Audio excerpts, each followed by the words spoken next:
Welcome back to another episode of the QB Spotlight podcast. We are in full swing. Spring practices are underway. Spring games have actually been played. So we got plenty to talk about on this brand new, fresh episode of the QB Spotlight podcast.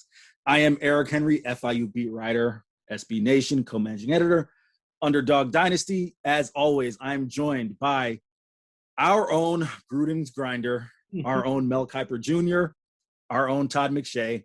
Wow. The guru of college quarterbacks himself, or at least the quarterbacks that need spotlight, Mr. Steven Hamner. Steve, what's going on, brother? What's up, brother? Man, that's high praise. I hope I at least look better than all three of those guys.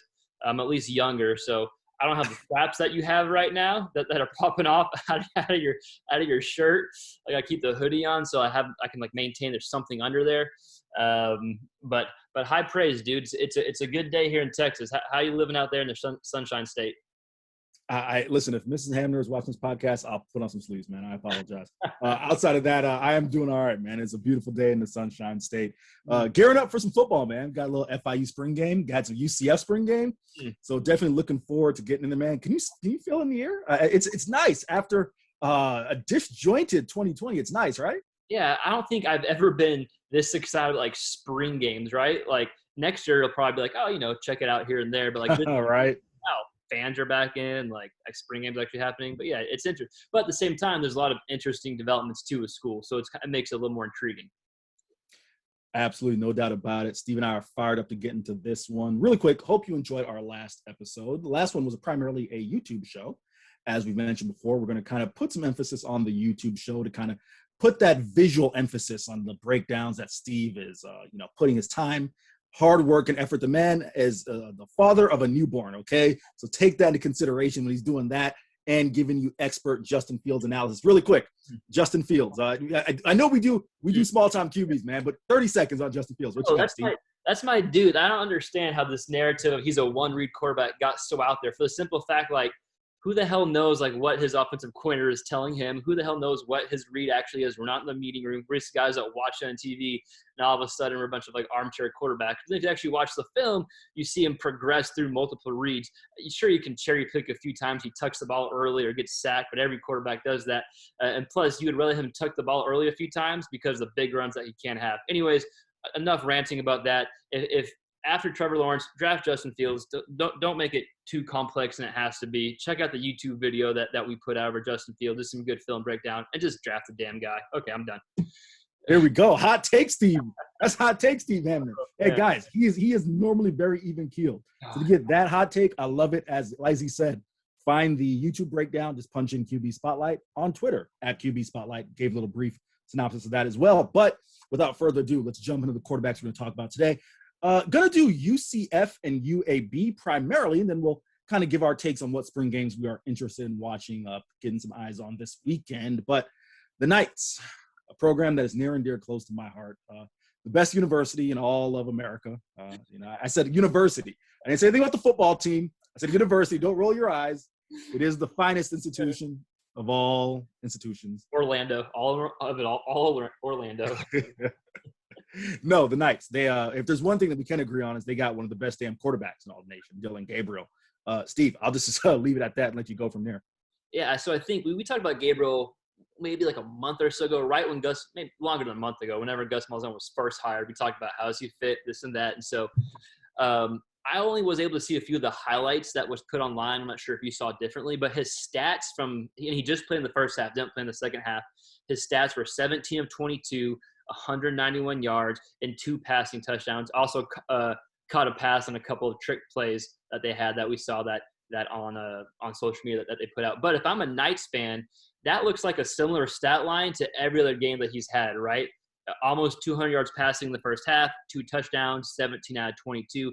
So as a Knights fan, you have to be pretty excited or at least somewhat relieved that they're letting Dillon Gabriel still doing what he does best. That's averaging still almost between 9 and 10 yards per attempt with that stat line.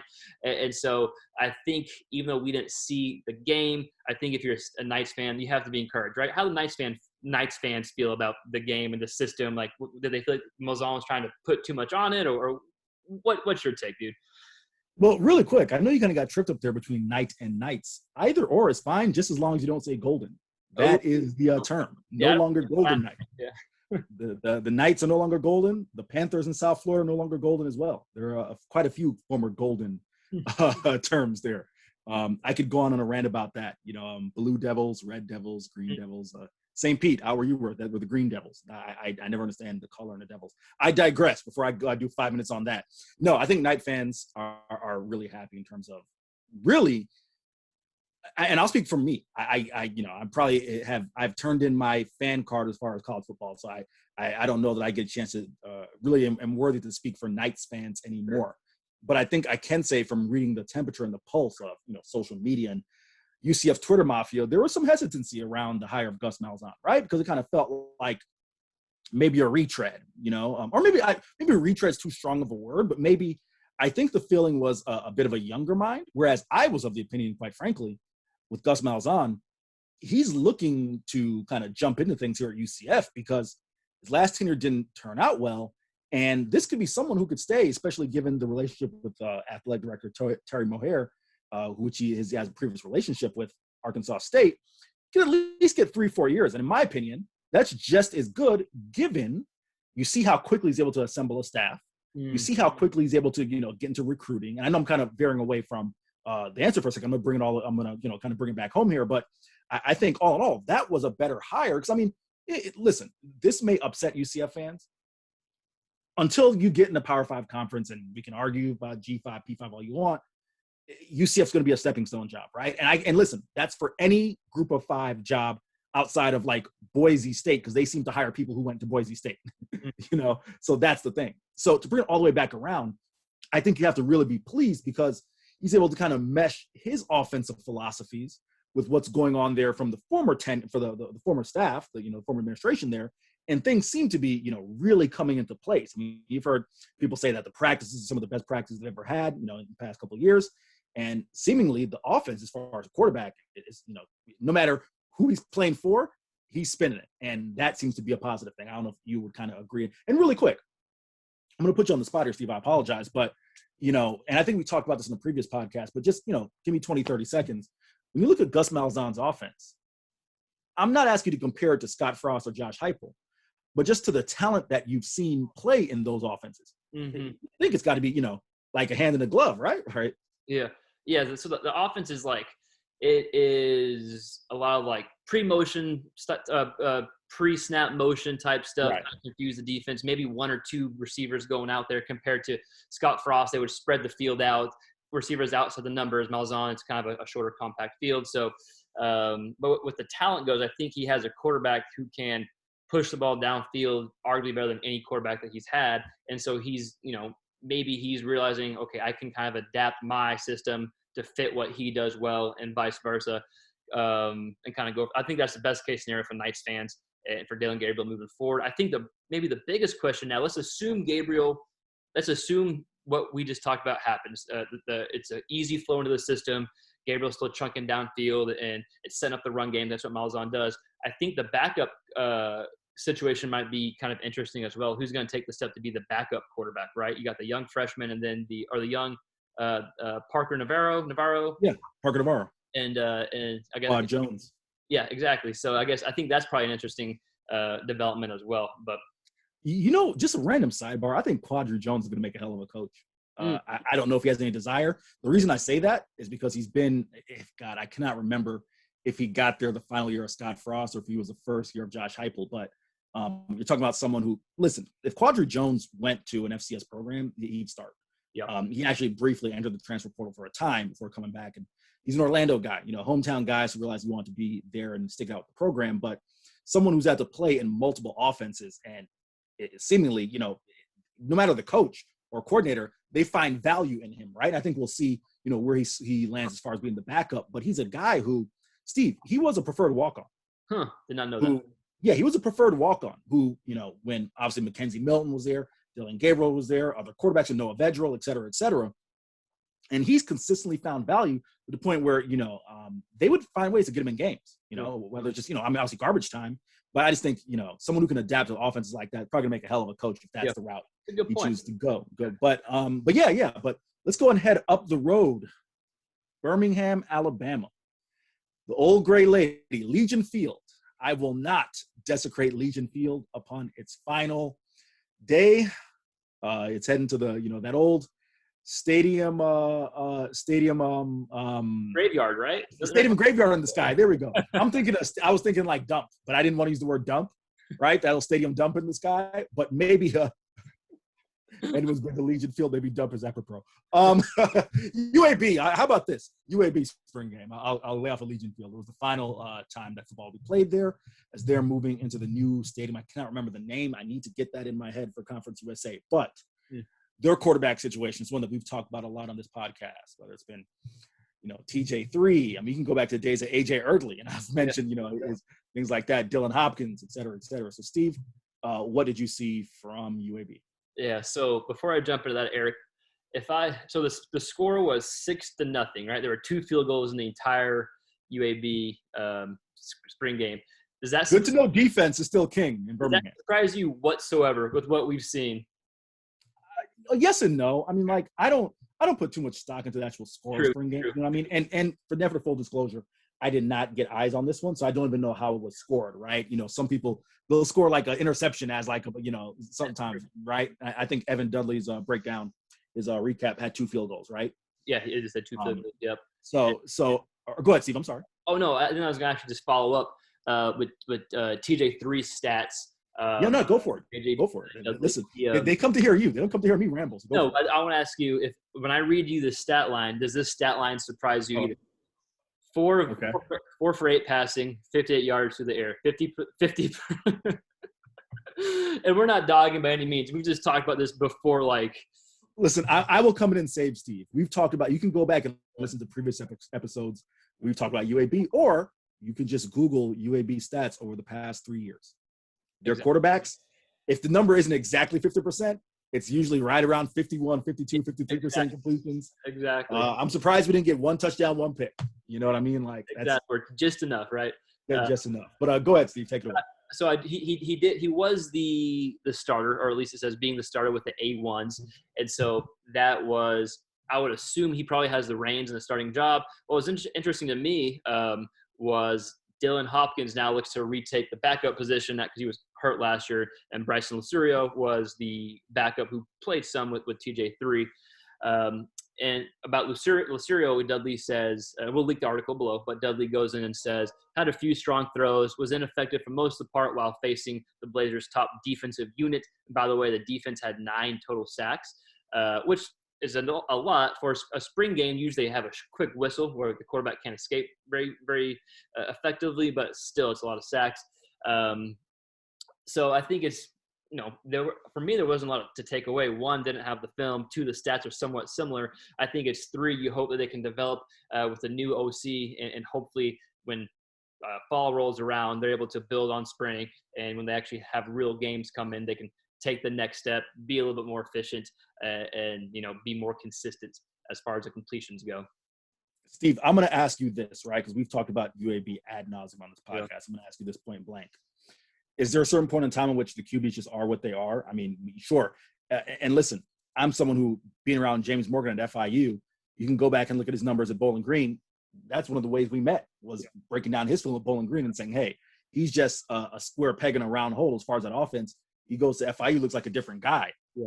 But is there a certain point when it's just like, all right, expect 55% completions, and UAB is going to go 9-3. They're going to play great defense and win CUSA West and play in the New Orleans Bowl, Yeah, I think that's fair. I think the answer is yes, but I think as a coach, the answer is no. You can always try to get more out and kind of develop. And, all it takes is like one thing to go off, and then eventually like you go from 55 to 62% completion percentage for whatever potential reason. So yes and no, right? You from a fan's perspective, probably yes. From a coach's perspective, probably no. And just want to clarify one thing real quick, unless you have something I don't. Brian Vincent is still the offensive coordinator at UAB. Okay. What I think? Yeah. All right. I just want to make sure because I heard you say new offensive coordinator. I was like, to the best of my knowledge, Brian Vincent is still the offensive coordinator in his 4th year under Bill Clark. We're going to go ahead and transition here, talk about a couple spring games that we have an eye on. Steve, really quick, I want to let you lead it off. Is there one, out of that group, and we'll probably talk about all 4 or 5, but I'll let you, jump in ones that might catch your eye. Man, so yeah, definitely all the ones I sent. I think an interesting one is going to be Memphis and Arkansas State are my top two, for the simple fact Memphis has 2 Power 5 quarterbacks that are competing for the job, or former Power 5 quarterbacks with Grant Gunnell and Peter Parrish. Yeah, from LSU and Arizona. And then Arkansas State has Lane Hatcher, of course, competing with James Blackman from Florida State. I do not know if he's there for spring. I think so. I probably should know, but we will for sure know by next week's episode. But those 2 ones I'm looking forward to. I will actually kind of go back and get the answer for you really quick as far as James Blackman, because that's the one that I have my eye on. Even outside of FIU, that's the one that I have my eye on, because I'm really interested to see again. You talked a lot about the quarterback going back and forth as far as, dual rotation. That, of course, was, under a former coaching staff. So I don't think we're going to have that situation this year. Come on, Blake Anderson. I was like, wait a minute, who's the head coach? Blake Anderson, the former Arkansas State head coach, now at Utah State. Hey, why don't we start there? Yeah. Utah State, what do you got? Yeah, so Utah State, I'm interested to see how Andrew Peasley does with Blake Anderson's offense. Of course, Logan Bonner is there. And last time we talked about that, that school, Logan Bonner was not practicing yet. So I need to double check to see if he is practicing. But regardless if he is or isn't, there's still an open quarterback competition. So I mentioned Utah State, interested to see how they plug in Blake Anderson's offense. And then hopefully there's some clips of it this weekend we can get our eyes on and talk about it next week, and maybe even have some film to break down. But yeah, Utah State, the Fighting Aggies. I don't know if it's the Fighting Aggies, but they're the Aggies. So I'll be interested to watch them. They're Aggies and they are fighting, right? I think that'll be the thing. James Blackman is arriving in the summer. Okay. So I just want to go ahead and clarify that as far as Arkansas State is concerned. The Panthers of FIU. We actually went ahead, of course, because I covered the team. I got a little bit more access as far as certain things here. So I had you listen to some audio from Butch Davis as far as his media availability on Monday. We were taping this on Thursday. He spoke to us 4 days ago. You noted an interesting point in him talking about his shift going away from former offensive coordinator Rich Strosky to now current offensive coordinator Andrew Briner, who was formerly with the Philadelphia Eagles, former Fordham head coach, former Mississippi State offensive coordinator. And specificity, you noted something that Butch Davis said, and talking about wanting to utilize, multiple patches, multiple players. I'll let you kind of go ahead and break down what he said, because, you're a quarterback and got a chance to hear the audio. Right, yeah. So, and before I jump in, just to confirm, they said to more variety than just 11 personnel. Is that correct? Right, you got it. Okay, so I think with that, if you want to add more tight ends, that some RPO systems and schemes can call for multiple tight ends with RPO systems. If you look at LSU's RPO system from a few years ago, they had Thaddeus Moss and their backup tight end, which the name is slipping me right now, but the backup tight end actually got drafted. And Thaddeus Moss did not. So you have a primary tight end, but at the same time, having 2 tight ends can help in certain situations. While rare, you still want that. And then I think also the ability to open up and have 10 personnel, because you can split a tight end out and use that RPO scheme for that. With FIU kind of transitioning in offensive schemes, so I think that's the biggest takeaway, is not just being set in one personnel group 75-80% of the time. I think was kind of his quote. Yeah, that was the direct quote, and I will piggyback off of what you said there in terms of Andrew Briner, who is from the Joe Moorhead coaching tree. So Andrew Briner, a direct quote that I was getting from one of his former quarterbacks, and Kevin Anderson, he knows every RPO in the book. You got to think that might be something to pay attention to spin it forward to the quarterbacks. Out of the 3 there who are competing right now, Kalen Wiggins, Max Bortenschlager, Hayden Carlson, all of them can move reasonably well. Of course, Kalen, probably the most dynamic runner of the group there. We've spent a lot of time talking about the quarterbacks. We're not going to dive into, their strengths and weaknesses, but just want to ask you, and you can apply this to any quarterback breakdown as far as RPOs and whatnot. How crucial, because I think people mix up when they say RPO, people think dual threat. Yeah. How crucial is it to be a dual threat guy versus someone who can make the right reads in an RPO system? Yeah, I think definitely making the right reads trumps being a dual threat. Now, if you're both, that's the winner. That's like the Justin Fields package, if you will. If you want to go Justin Fields. But I think making the right reads and just repetition. And if you're a good enough athlete, which most quarterbacks are in this day and age, they can at least get upfield for 5 yards, then you can make that RPO system work. So that will be something to keep an eye on. FIU spring game is tomorrow, of course, like I said, recording this on Tuesday, so it'll be Friday. Butch Davis said they're going to try to go like a full first half, give the offenses a few possessions, probably see the first teamers for one possession, and then get those backup guys some reps. So I'll come back and report on that, and we'll talk about that in a future episode. But got one more we want to talk about. Bailey Zappi time, baby. Yeah. Western Kentucky. Steve, Western Kentucky sent 4 guys. Try this again. Houston Baptist sent 4 guys to Western Kentucky, plus the offensive coordinator, plus 2 defensive players also went FBS. Man, first off, and listen, I gave – what's Houston Baptist? The Huskies. The Huskies. There we go. Remembered it. That was a program that was a program that quite frankly, was horrible. 2016, 2017, 2018. The fact that they were able to get, obviously a little bit of success there with Bailey Zappi and then have that kind of talent, you almost feel bad for the program there, the fact that they're losing all those guys, But with that being said, Houston Baptist's loss is FBS's gain, and we'll go back to Bowling Green, the tops. Bailey Zappi, it's his show. His show. So I'll let you go ahead and have at it there. Well, basically, I feel like what you're saying is HBU is now the AAA ball club to Western Kentucky. Is that right?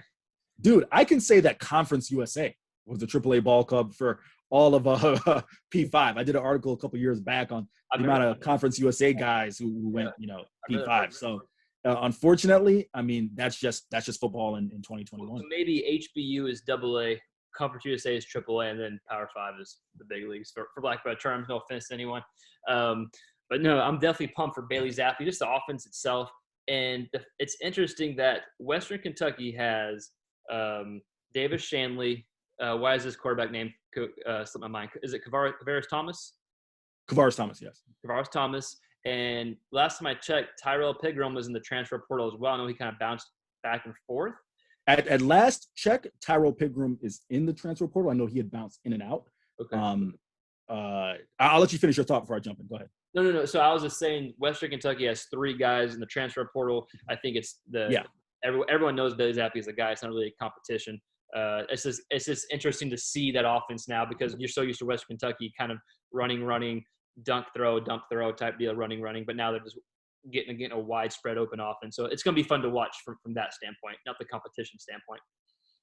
Absolutely. I think just to the best of my recollection, there is not a true air raid in Conference USA. So, and I think we will see some semblance of that. Maybe not, you could have a situation where, hey, we're going to kind of meld the offenses a little bit, but we do not have a true air raid. Yeah. Even North Texas, that's not an air raid. That's a spread.